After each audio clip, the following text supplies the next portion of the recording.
di, ako usapin mo. Ay, ako usapin to ni Nanay Aray. Si Nanay na gusto niya.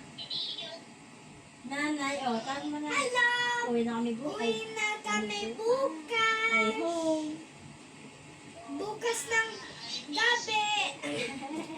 Ano? Ano po? Dadarating kami dyan mga 11 o'clock. 11 o'clock. Gusto kong makita kitang gising Gising. ha. Gusto Sabihin mo. kita Sundo siya sa pundo. sunduin mo siya kasi gusto ko Sama. ikaw Sama. gising ha. Gising ka ng mga 10:30, 10:45. Hintayin. Dadarating kami parang 11:15 or 11:30 ha. Noon ba tayo akali? Yung airplane natin 6:35. Ah. Set. So, tupa tayo aalis to. Alas 2. Sa Maynila. Ah. Nakausap niyo ba? Kasi meron lang dalo ngayon, sakit na pusod ko. Ginagamit ko na yung pampers yung binigay ni Divina sa akin. Yung maliit na pampers niya dito. Ayun, naka-pampers ako ngayon. Tapos na yung mens niya, nauna siyang may mens si Divina, tapos na, ako naman ang meron. Magkasunod lang kami.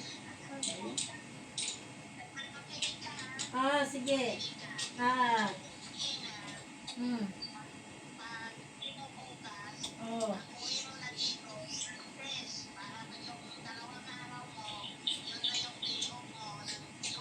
Oh, sige po. Martes ako uwi dyan. Sinabi na sa inyo. Martes po, sabi ni Divina.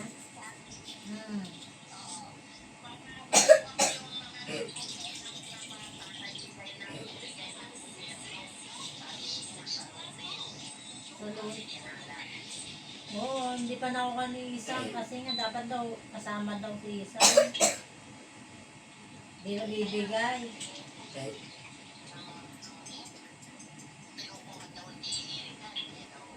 Dahil binigyan ni Mamilda. Kailangan daw makita daw si Beth sa Alisa daw. Sinuka nga nila kanina eh. Hindi lang binigay.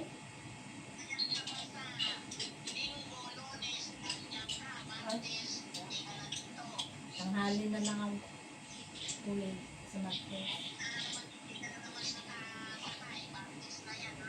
Madaling araw ako nga alis kasi kailangan alas 5 ng umaga. Makasakay ako sa punta na lang sa Balanga, yung may sasakyan na bus na yung walang aircon na Ate, naging lipstick na oh. Meron naman bus na papuntang Balanga eh.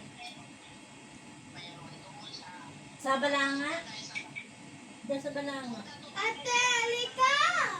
Teka muna diyan. Ako sa pakod nanay. Oo nga, doon ako sumasakay eh. Sa Balangay. Diyan, kausap mo na lang si nanay. Papahinga oh.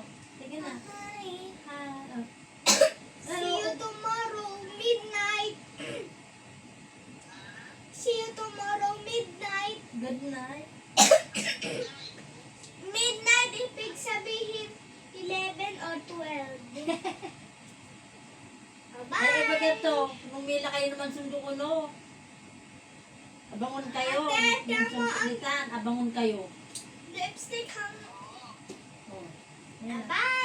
Love you, Love you, Mama. Sa mama ng nene. See you soon.